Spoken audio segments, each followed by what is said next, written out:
As Kevin says, though, today we pick up our series exploring Nehemiah. We come, and in a moment I'm going to read from chapter 4, but I just wanted to recap, really, in case maybe you're joining us this morning. Maybe it seems like a long time ago since we were in the book of Nehemiah. We began looking at a dislocated heart. Nehemiah becomes aware of the situation in Jerusalem. The wall has been broken, its gates have been burnt, we're told in chapter 1 verse 3, and moved on to think about that broken spirit that is seen within Nehemiah. He prays, he mourns, he fasts before the Lord, preparing himself to go and see the king in regards to this matter. Judith then spoke powerfully on the radical faith that is evident within Nehemiah. And what does it mean for us to have a radical faith? A faith that isn't just about when we gather on a Sunday or when we're with those people that we know and share what we believe, but actually that impacts all of our lives. Something Nehemiah very clearly has. He went before the king to bring his request to him. But he didn't just go kind of haphazardly. We thought about the strategic plan that Nehemiah had. He didn't just go with kind of a few thoughts on the back of a napkin. He was a man with a plan. And he knew what needed to be done. And then just before Easter, Guy Partridge was here, and then the following week Emma, both looking at the personal commitment that is seen through the book of Nehemiah. Firstly, Nehemiah, when he travels to Jerusalem, personally inspecting the broken walls, but also how he casts this vision for this, this holy discontent that is seen within him, but how he casts that to others, those living in Jerusalem, and therefore their involvement is evident. You may recall Emma, producer, had that wonderful map she showed of the walls, clearly illustrating kind of, who built or was responsible for the different sections.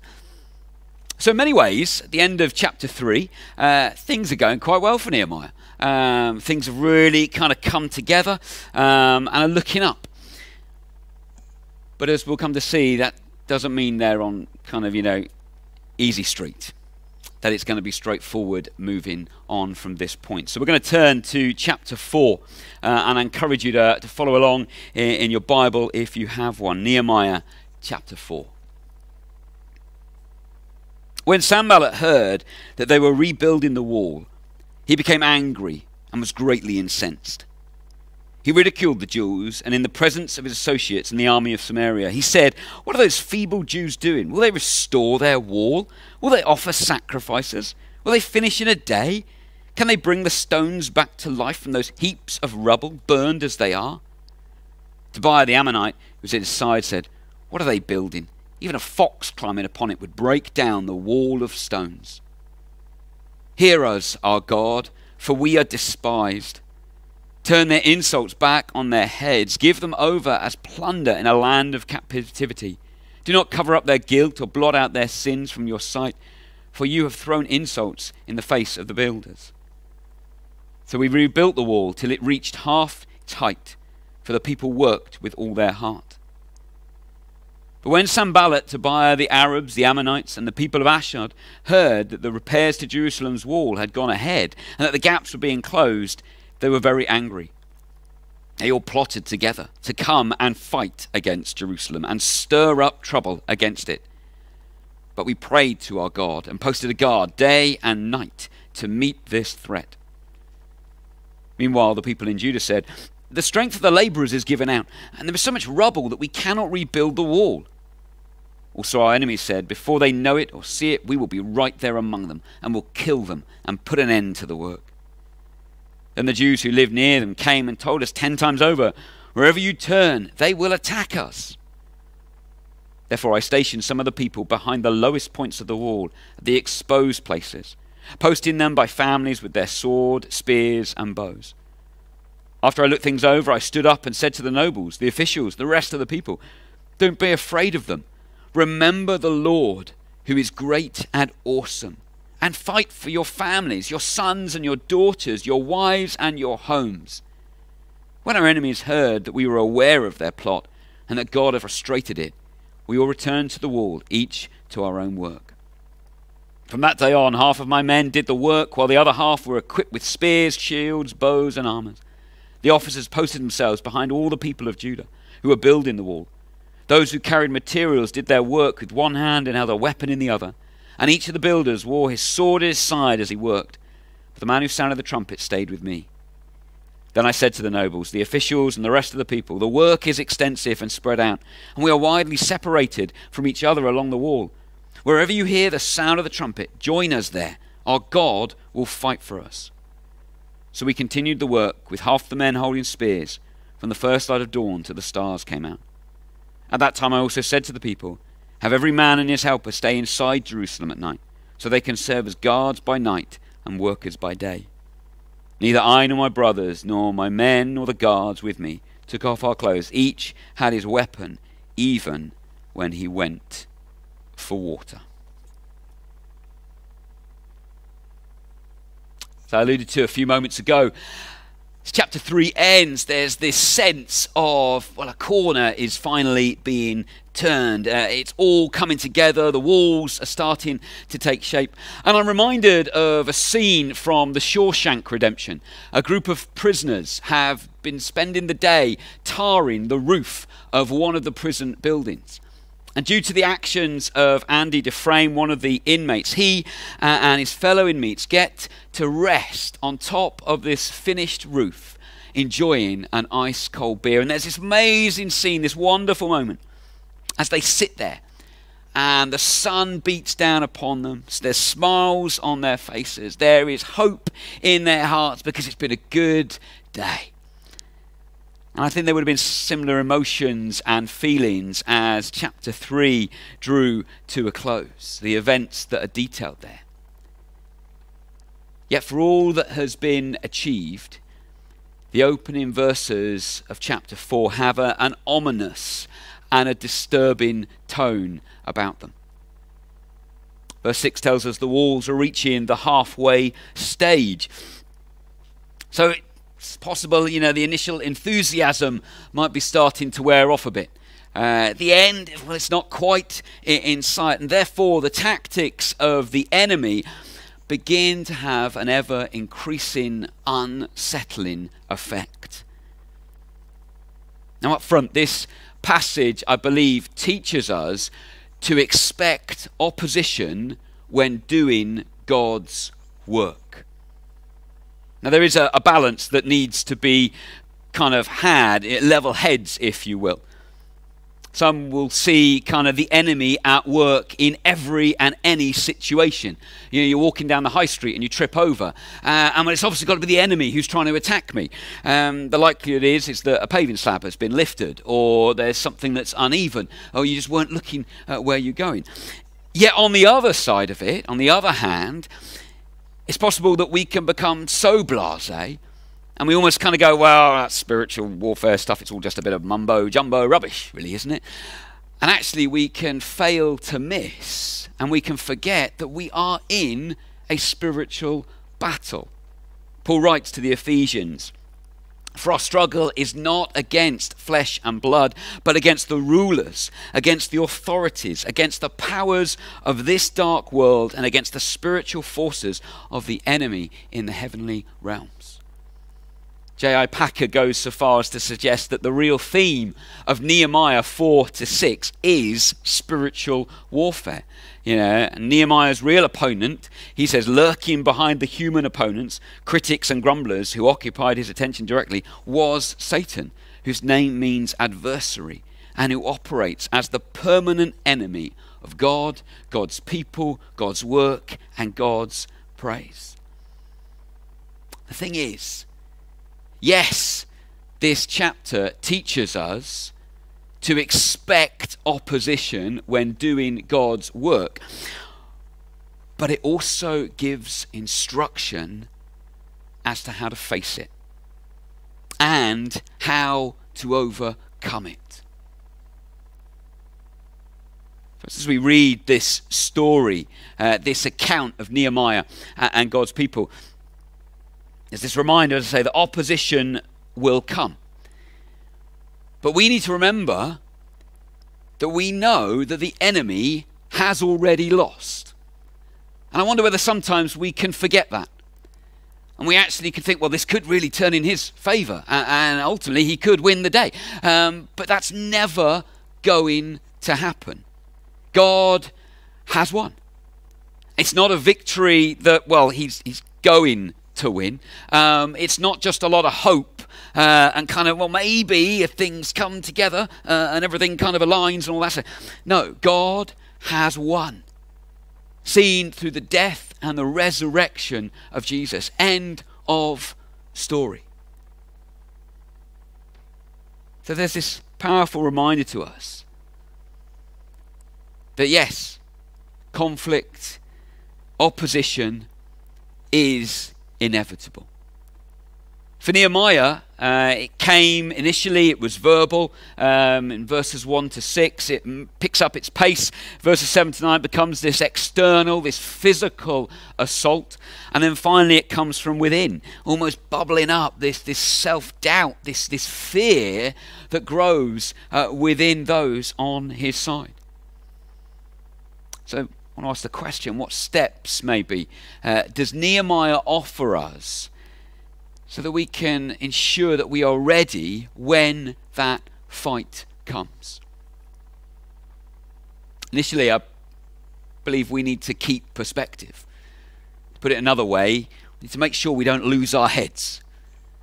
We don't just dismiss kind of common sense and that truth that I've just spoken about. You see, it's very easy to kind of get confused and a bit unstuck, particularly grappling with a passage such as this. Because actually, when you go back and you read it in the Hebrew Bible, chapter 4 doesn't actually start where our English chapter 4 starts. It starts later on. And you might think, well, okay, what difference does that really make, Ed? I read this here, I read it there. It says the same sort of thing, doesn't it?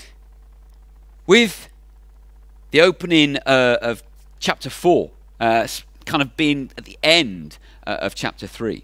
It connects directly to the building activities, all that's been detailed.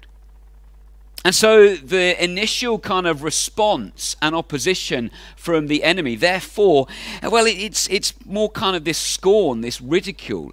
It's not necessarily lumped together with their physical actions that are told about later on in the chapter. So again, it's very easy to go, we could have a different perspective here. And suddenly we could kind of see what they're doing as grander than what they actually are. You know, it's not until verse 7 and following that they actually begin to take hostile action. You know, at this point it's hot air. Verse 3, Tobiah the Ammonite, who was at Sanballat's side, says, what they are building, even a fox climbing up on it would break down their wall of stones. I came across a fox a few weeks ago. You maybe won't be surprised if you know me. I was out running. I think it was about 5 o'clock in the evening, and I was running literally not in the field or actually running along North Trade Road, which is kind of the main road into Battle, if you're not sure. And I was often just literally turned off. It just went down this little alleyway, and there was a fox just directly in front of me, and it just stood there and stared at me. And in that moment, I'm thinking, come on, you should run away because you should be scared of me or whatever. But it just gave me, eyeballs. And actually, I was like kind of navigating around it and sprinted off because I didn't really want to hang around and see what it might do. But this verse is talking about, though, by the reference of a fox, foxes aren't going to do much damage to a wall once it's built. They're basically saying, your walls are rubbish. It is name-calling, just like you might get at school in the playground. Saying your haircut looks weird, and actually you haven't had a haircut for the last year, and that's why it looks weird. It's not actually got any real content or validity to it.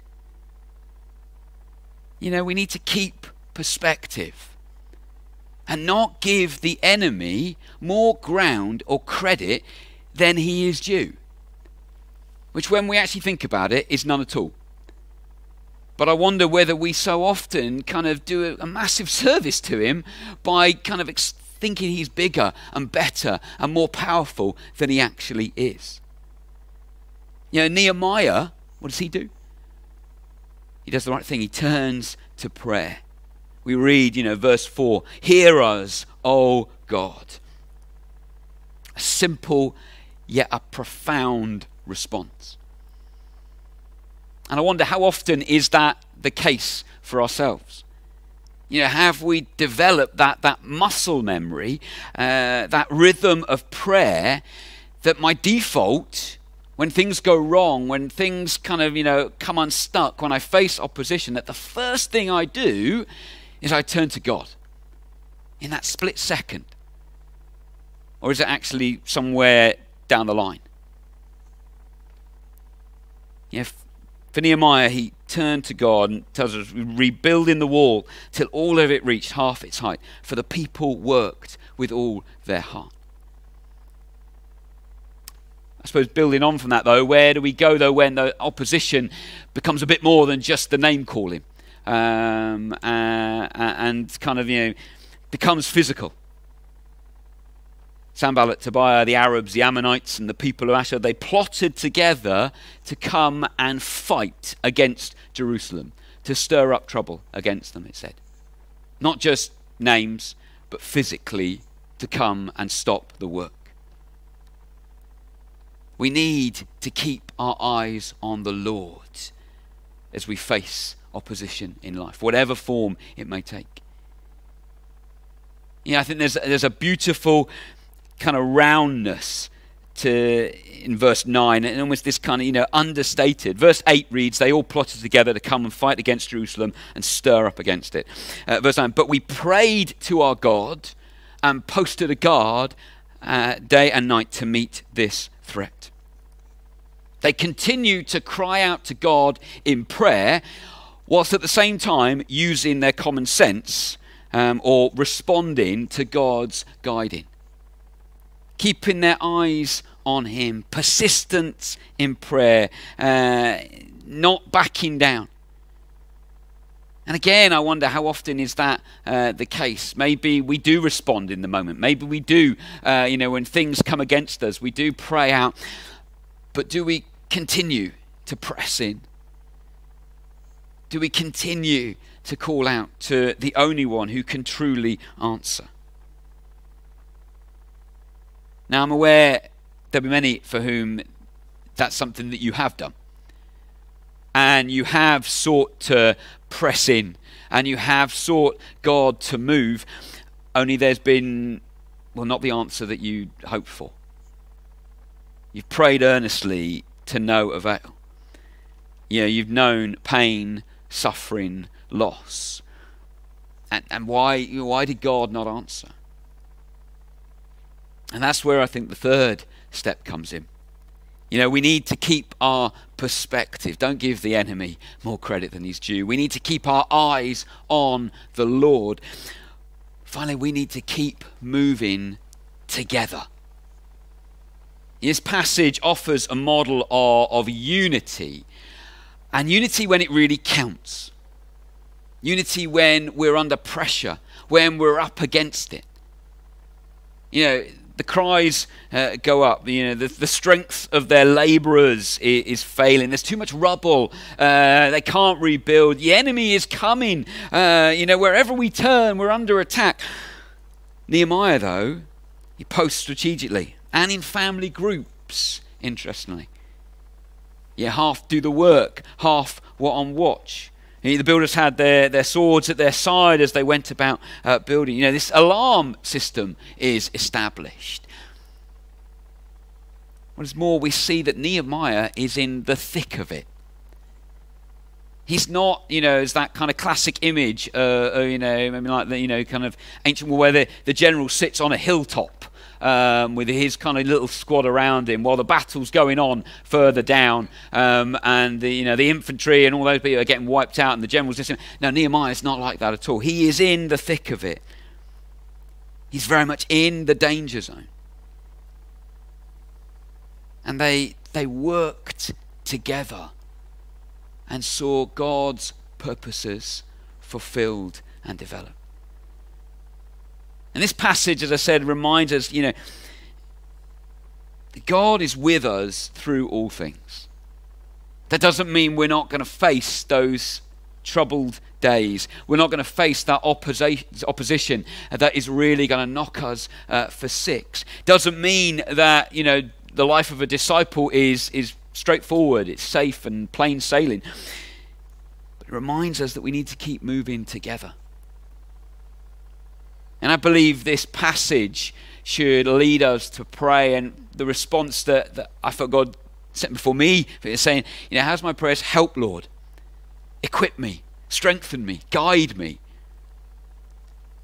And equip us, guide us, strengthen us. Lead us to support one another so that we can stand together against the enemy's schemes. The series title is Building for the Future. In many ways, the reason we're looking at Nehemiah is because I really believe it has a key message and messages for us at this time as we look to move forward. And I suppose we need to be ready if we're listening to God, if we're seeking to respond to the things that He's going to say, that the forces of the enemy are not going to be happy with that. Now, ultimately, I stand by what I said. He's lost. He doesn't have any eternal power, but that doesn't mean he's not going to try and disrupt. He's not going to try and wheedle his way in. He's not going to try and trip us up along the way. We need to keep perspective, keep looking to God, and keep moving forward together. Paul writes in Romans 8, if God is for us, who can be against us? And in all these things he says, we are more than conquerors through Him, through Jesus who loved us. Let me pray.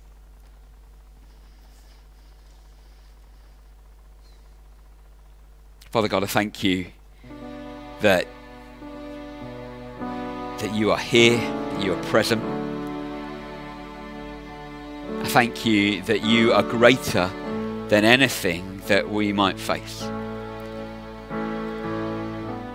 And I want to pray particularly for those who maybe are feeling, just have this sense of knocked down, or maybe weary this morning and need others to come alongside them. Lord, I pray, Father, that you will bless them, pour your Spirit upon them, Lord. If that's you this morning, then I encourage you just to maybe put your hands out in front of you and just receive from God. If you're in the midst of opposition, if you're up against it at this time, Father, I pray that you will minister, that you will meet those needs. I encourage you to use the text for prayer, or to share with your life group, or if there's someone around you. But as we look to what is ahead, Lord, I pray again that you will grant us your guidance. Grant us a wisdom, Lord, that comes from you. Give us the courage so we can move forward together for your glory. Amen.